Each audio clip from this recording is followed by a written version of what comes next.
cara mengatasi konflik batin itu sebenarnya hanya disesuaikan saja.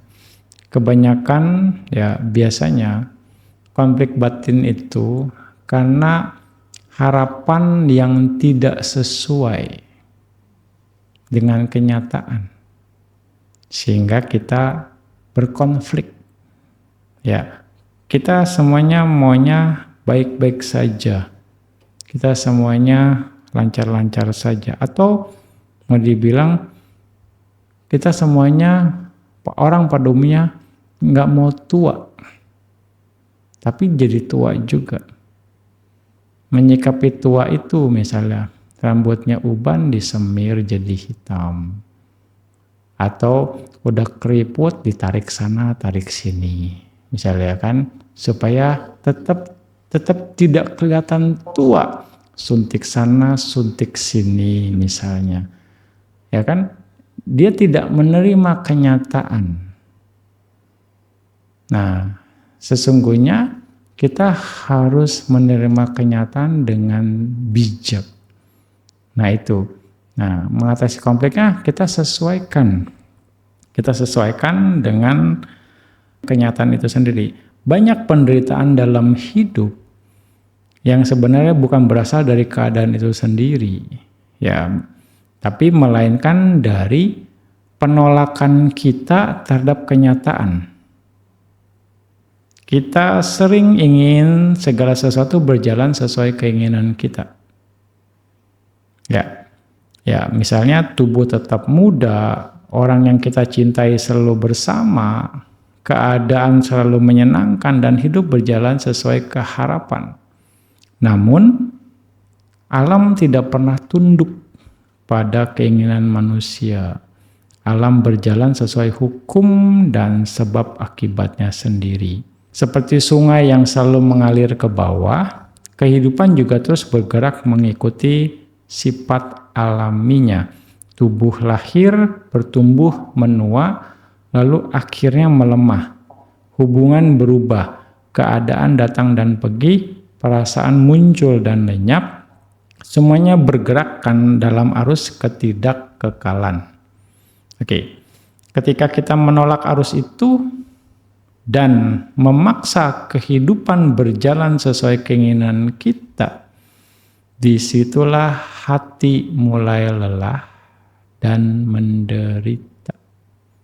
Konflik di sana, kita tidak menerima kenyataan. Melihat segala sesuatu apa adanya bukan berarti pasrah tanpa usaha, ya, tetapi memiliki kebijaksanaan untuk memahami kenyataan dengan jernih.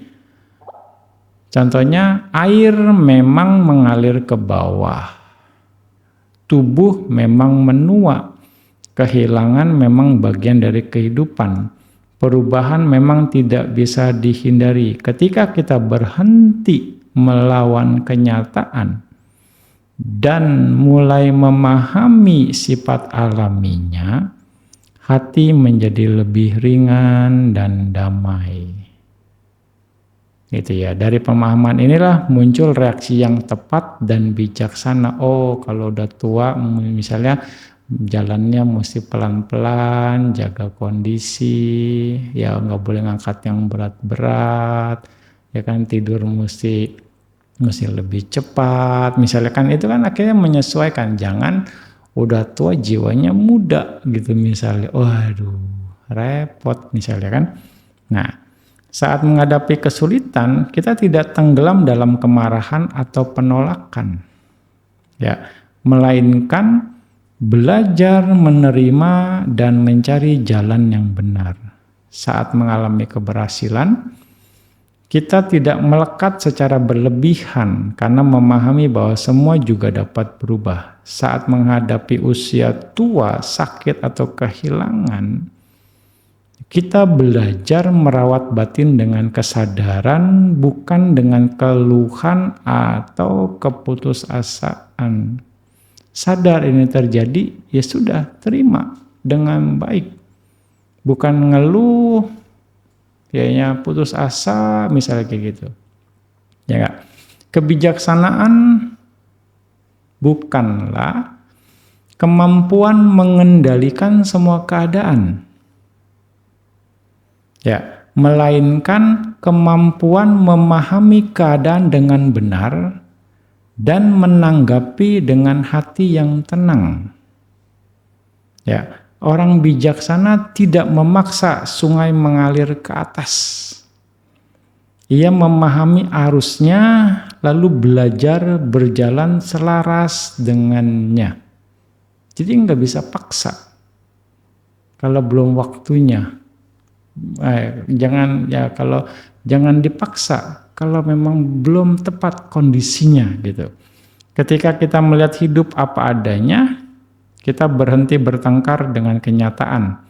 Dari situlah kedamaian mulai tumbuh, hati menjadi lebih lapang, lebih sabar, dan lebih penuh welas asih.